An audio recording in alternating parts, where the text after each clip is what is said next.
In the rolling mists of the North Sea and the icy fjords of Scandinavia, a new kind of ship once carved its way through wind and wave. Sleek, fast, and fearsome, it carried warriors, traders, and explorers to distant shores. This was the Viking Longship, known in sagas as the Drakar, the dragon ship, a vessel whose silhouette came to define an age. The longship was more than a tool of war. It was the beating heart of a civilization that relied upon the sea for survival, prosperity, and expansion.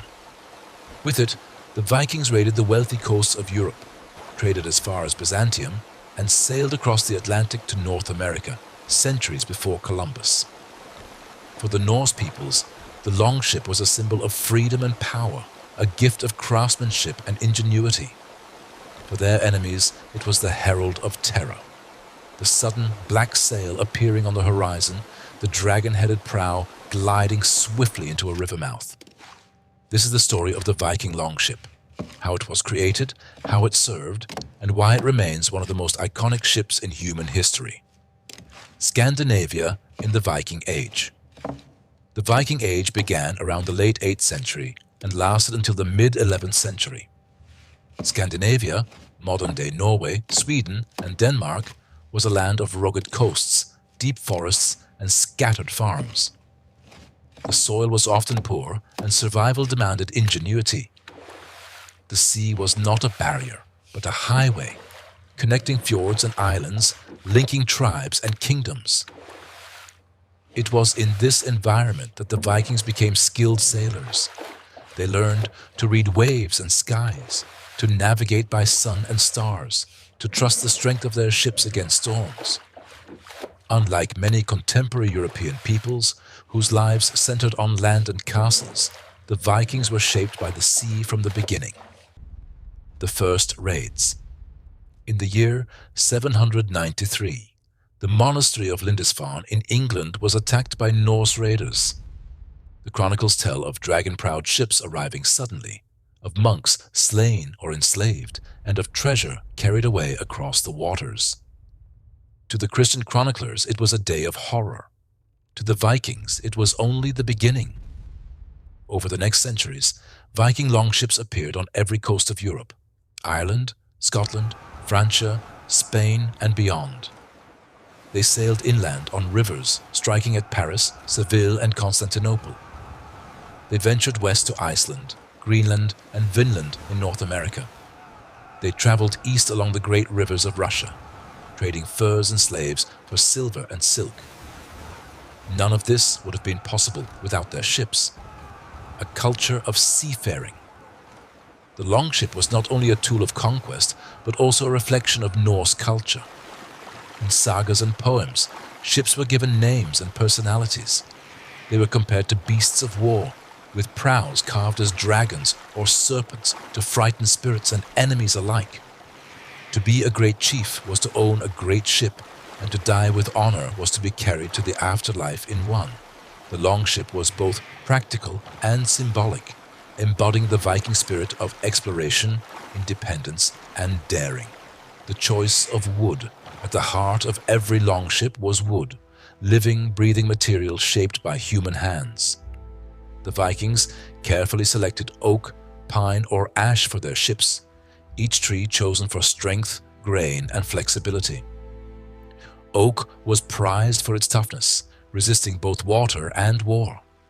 Pine offered lighter weight, suitable for smaller vessels.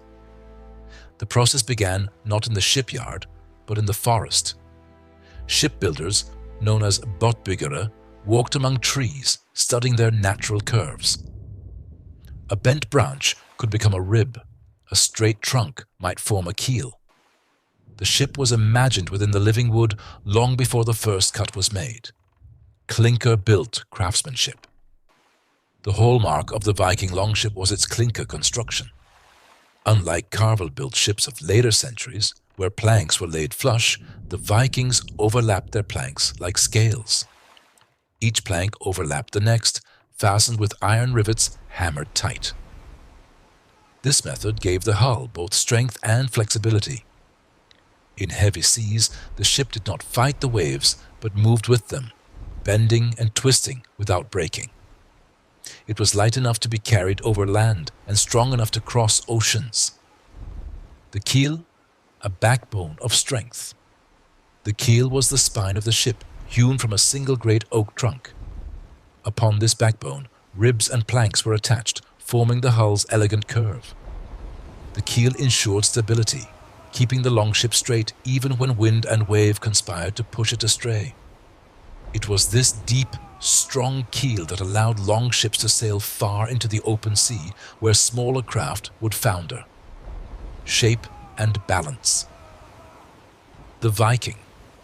Longship was long and narrow, often with a length-to-width ratio of 7:1 or more. This sleek shape allowed speed and agility. Both ends of the ship were pointed and nearly identical, the famous double-ended design. This meant the ship could reverse direction instantly without turning. In a raid, Vikings could beach their ships, rush ashore, and then push off again without needing to turn around, a detail that gave them enormous tactical advantage. Sails and oars. The longship combined two sources of power, oars and a square sail. Oars. Dozens of warriors doubled as rowers. Benches along the sides supported long oars, which could be deployed in calm winds or for quick maneuvers. Sail. A single square sail, woven from wool and often dyed in stripes of red or other colors, provided speed with the wind. The sail transformed the longship into a true ocean-going vessel, capable of covering hundreds of kilometers in a single journey. When oars and sails worked together, the longship became one of the fastest ships of its age. Decoration and symbolism. The prow of many longships bore carved heads of dragons, serpents, or beasts. These were not mere ornaments. They carried spiritual meaning. The dragon prow was meant to terrify enemies and ward off evil spirits of foreign lands. Some sagas tell that the heads were removed when approaching friendly shores, so as not to offend local spirits. The ship was not just a machine of war, but a sacred companion, imbued with identity and presence. To step aboard was to enter a space of both human and divine power. Shipyards and building communities. Shipbuilding was not the work of one man, but of a community. Farmers, blacksmiths, and carpenters gathered at the shipyard, each contributing skill. Women spun and wove the wool for sails, dyed with natural colors. Iron rivets were forged in smoky forges. The finished ship was the pride of its village, a vessel in which every hand had a share. And when at last the ship was completed, it was launched with ceremony. The people gathered at the shore. Feasts were held, and the ship slid down greased timbers into the sea.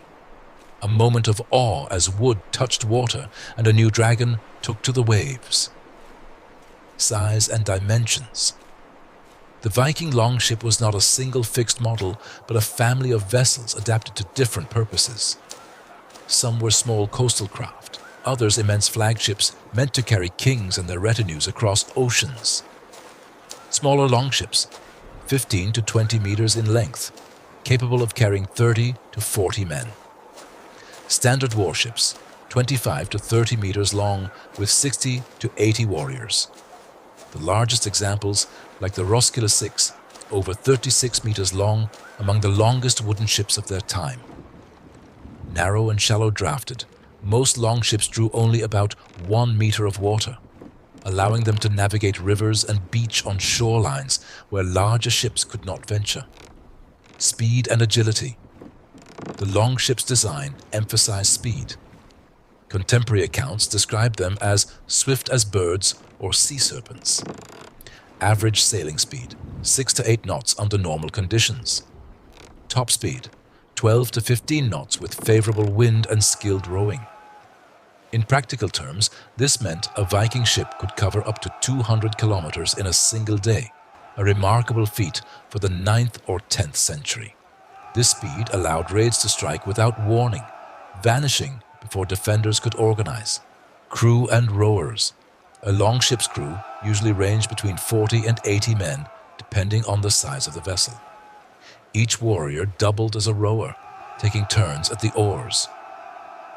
Rowing benches, up to 30 or more per side on large ships. Steering, controlled by a large side rudder or steering oar, mounted on the starboard side near the stern. This innovation gave the ship its very name. Steerboard evolved into starboard. The combination of communal rowing and sail power created a versatile vessel that could maneuver in tight rivers or surge across oceans. The sail. The square woolen sail was one of the greatest technical achievements of the Norse. Measuring up to 90 square meters, it required immense labor to weave and dye. When the wind was favorable, the sail provided most of the ship's power. When winds failed, the crew relied on oars, though this was exhausting over long distances. The ability to switch between the two modes gave the Vikings unmatched flexibility. Armament and protection. Longships were not heavily armed in the sense of mounted weapons, but they were carriers of warriors, and their very design was a weapon of war. Shields hung along the sides, forming both decoration and defense. Boarding tactics. Vikings relied on closing quickly with their targets, beaching or grappling ships, and overwhelming foes in hand-to-hand combat.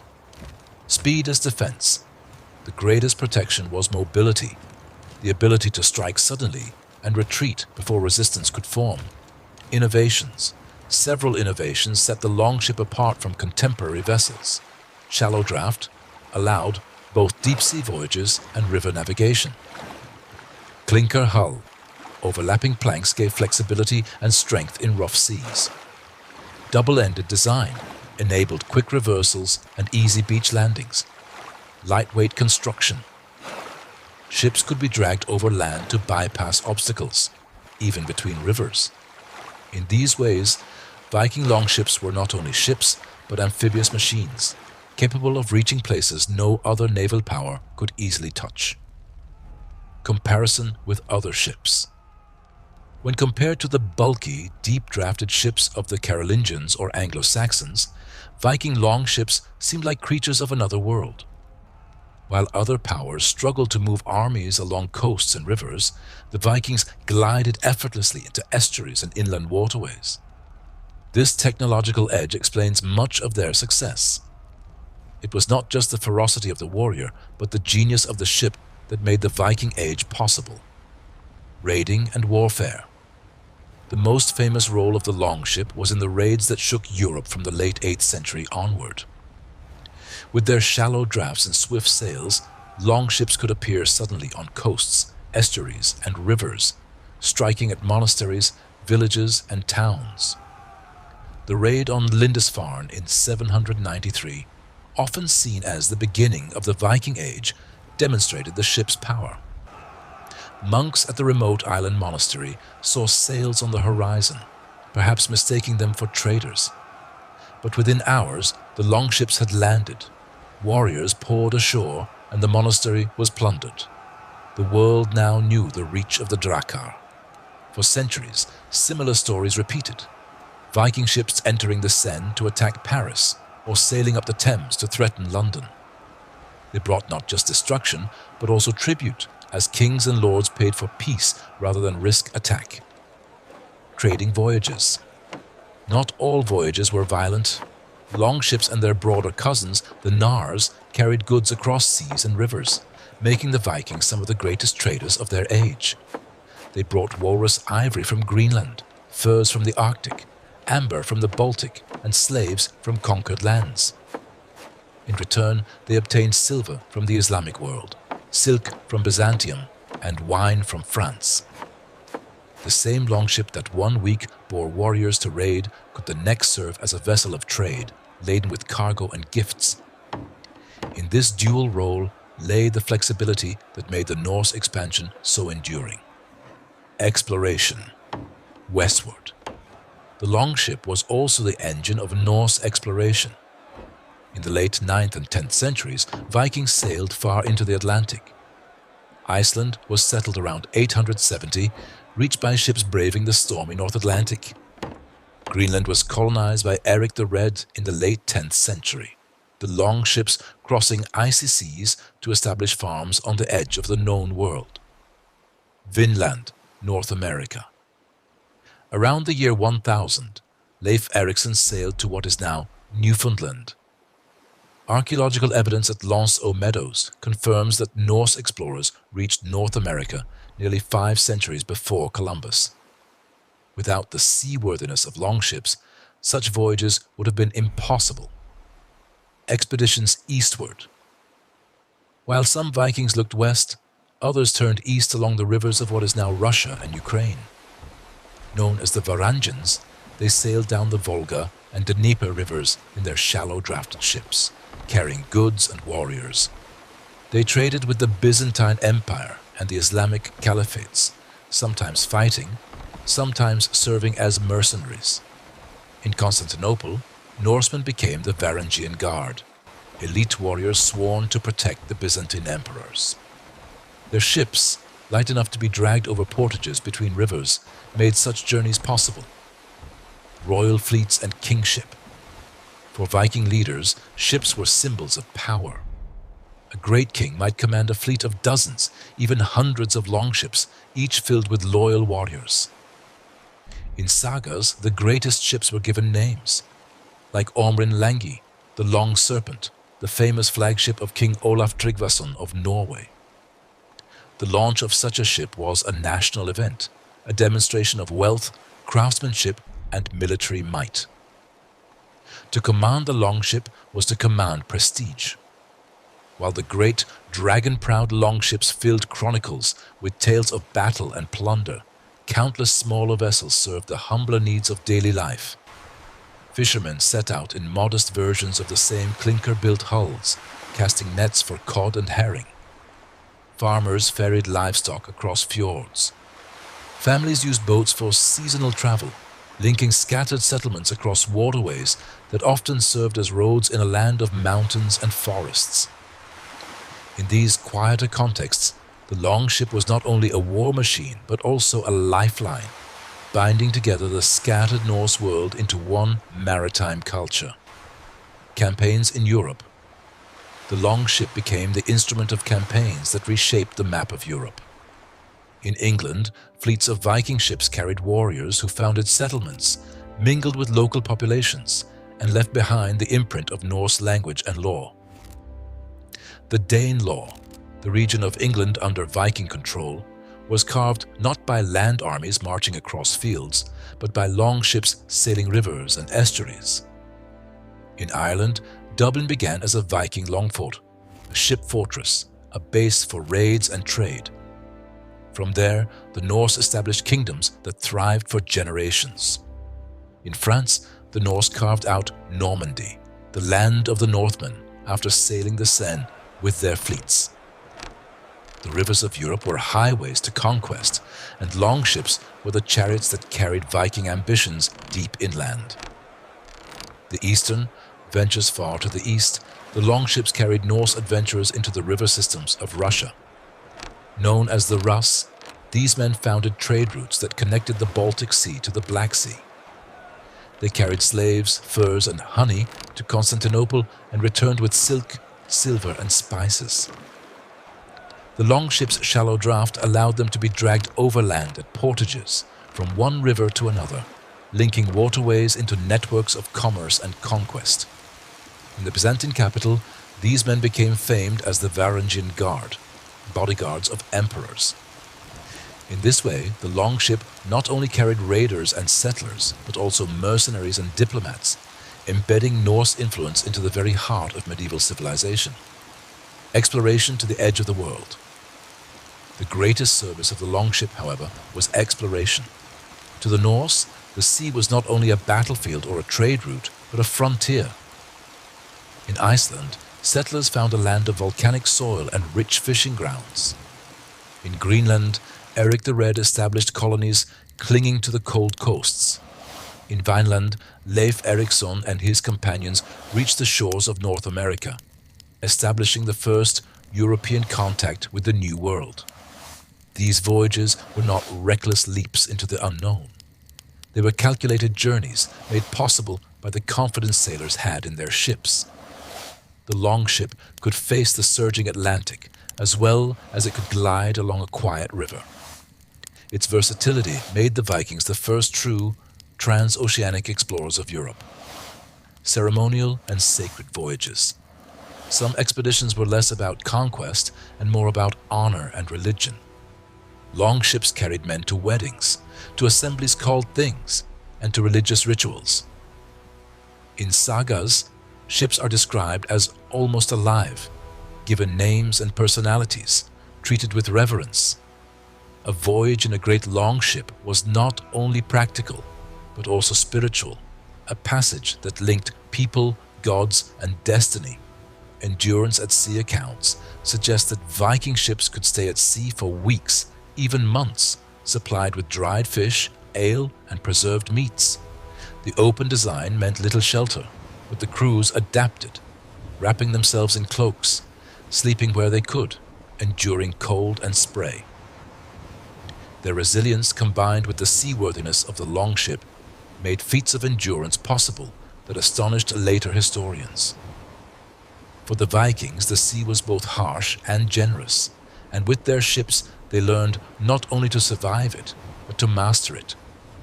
The raid on Lindisfarne, 793 CE. The dawn of the Viking Age is forever tied to a ship's prow cutting through the waves toward Lindisfarne. The monastery on that small island off the coast of Northumbria had stood in peace for centuries, a center of Christian devotion. But on that summer day, longships appeared on the horizon, their black sails blending with storm clouds. When the dragon-prowed vessels landed, warriors poured ashore. The raid was brutal. Monks slain, treasures seized, survivors enslaved. The shock spread across Europe, and chroniclers marked the event as a divine warning. The legend of the Viking longship as a harbinger of terror was born. The Siege of Paris, 845 CE. One of the most dramatic episodes came when the Viking leader Ragnar Lodbrok sailed up the Seine with a fleet of 120 longships. Their shallow drafts allowed them to bypass defenses and glide deep into Frankish territory. Paris was besieged, its people terrified as fleets of dragon ships anchored along the riverbanks. Charles the Bald, king of the Franks, was forced to pay a massive ransom in silver to persuade the invaders to leave. This event demonstrated not only the mobility of longships, but their power to shape the politics of entire kingdoms. The Battle of Maldon, 991 CE. In England, longships were the platforms for raids that culminated in legendary battles. At Maldon, Viking fleets faced Anglo-Saxon defenders on the coast of Essex. The longships carried warriors who leapt ashore, clashing in a battle immortalized in Old English poetry.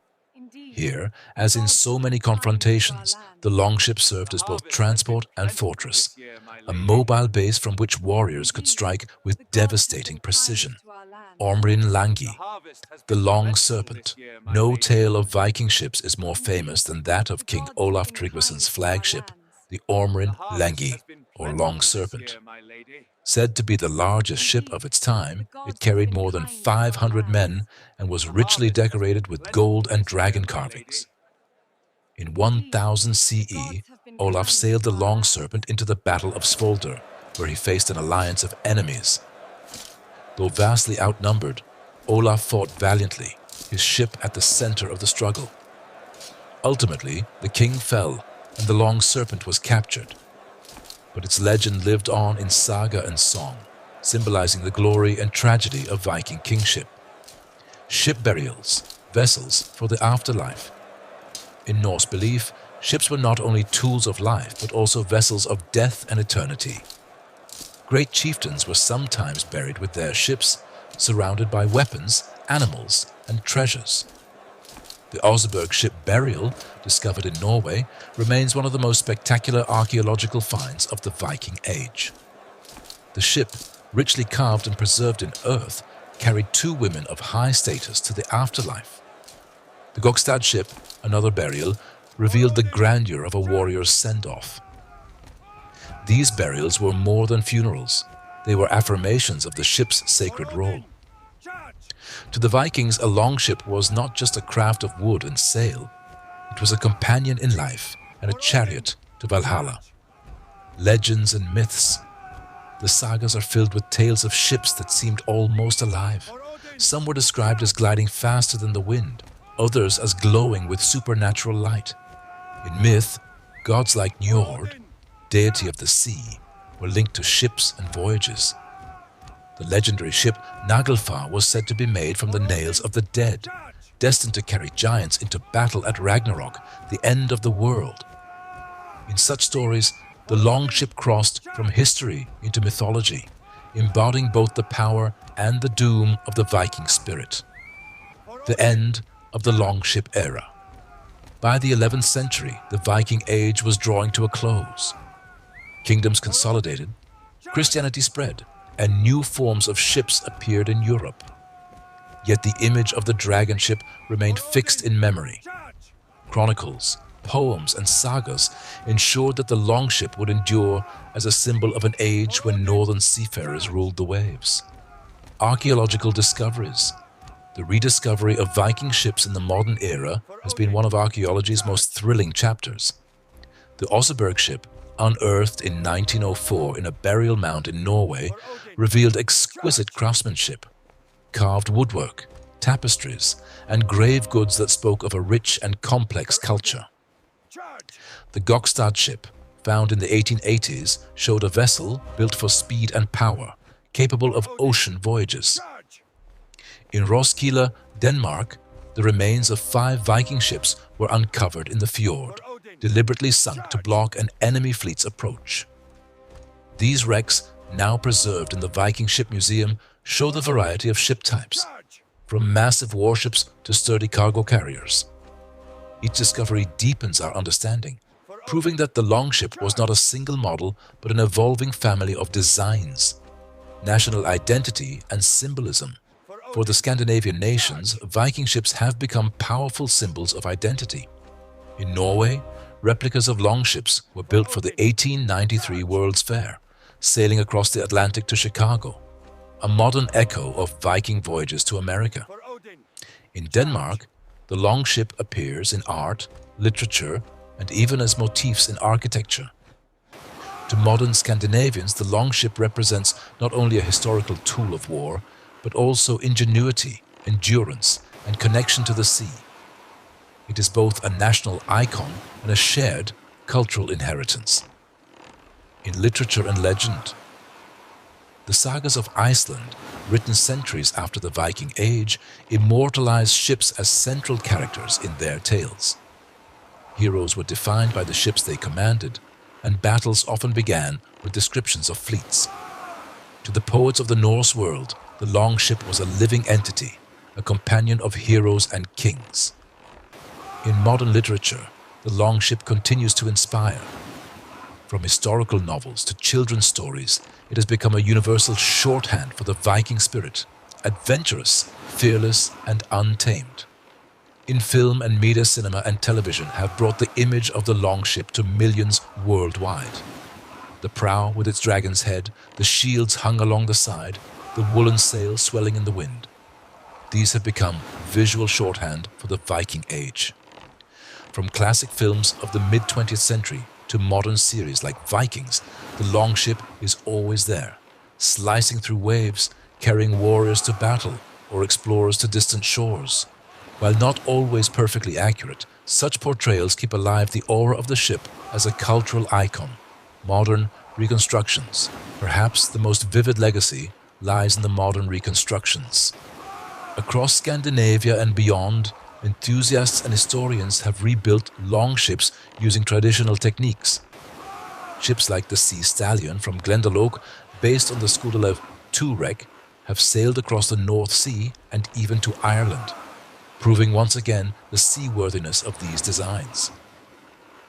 When such replicas cut through the waves today, they connect us to the past not in theory, but in practice. A reminder that these were not mythical vessels, but real ships, built by human hands, capable of astonishing feats. A lasting symbol. The Viking longship has endured in popular imagination because it embodies universal ideas. It is a symbol of freedom, the power to leave one's home and seek destiny across the horizon. It is a symbol of community, for every ship required the coordinated effort of dozens of rowers. And it is a symbol of transformation, carrying the Vikings from obscurity in northern fjords to dominance across Europe's coasts and rivers. In many ways, the longship has become a timeless emblem of exploration itself, standing alongside the caravels of Columbus and the rockets of modern space travel as expressions of humanity's longing to push beyond the known world. The story of the Viking longship is not only the story of wood, iron and sail, it is the story of a people and their relationship with the sea. From the quiet fjords of Scandinavia, these ships carried men and women outward into the wider world. They were tools of war, vehicles of trade, bridges to distant lands, and companions in myth and death. The longship's genius lay in its simplicity and versatility. Built with overlapping planks that allowed it to flex upon the waves, shaped with symmetry that let it reverse without turning, and powered by both sail and oar, it was a design centuries ahead of its time. In an age when most ships hugged coasts or feared open seas, the Viking longship embraced the ocean, crossing vast distances with confidence. It gave the Norse an advantage that reshaped history. Towns and kingdoms from Ireland to Russia felt the presence of these vessels. Through raids and battles, through trade and settlement, the longship helped weave the Viking age into the fabric of Europe and beyond. Yet, it also carried families, farmers, and merchants, serving as the steady heartbeat of everyday Norse life. The legends it inspired have never faded. From sagas of kings commanding golden-prowed flagships to archaeological treasures like the Osberg burial, the longship has remained both artifact and symbol. It is carved into memory as an image of daring, adventure, and relentless human spirit. And even today, as replicas sail once more upon the seas, the longship reminds us of a truth both ancient and enduring, that humanity has always looked to the horizon with curiosity and courage. These ships were not merely vessels of their time. They were expressions of our timeless desire to explore, to connect, and to leave behind stories that echo through the ages. The Viking longship rests now in museums and in legend, yet its prow still points forward, urging us to remember that the sea is never a barrier but a pathway, a vast road inviting those bold enough to journey upon it.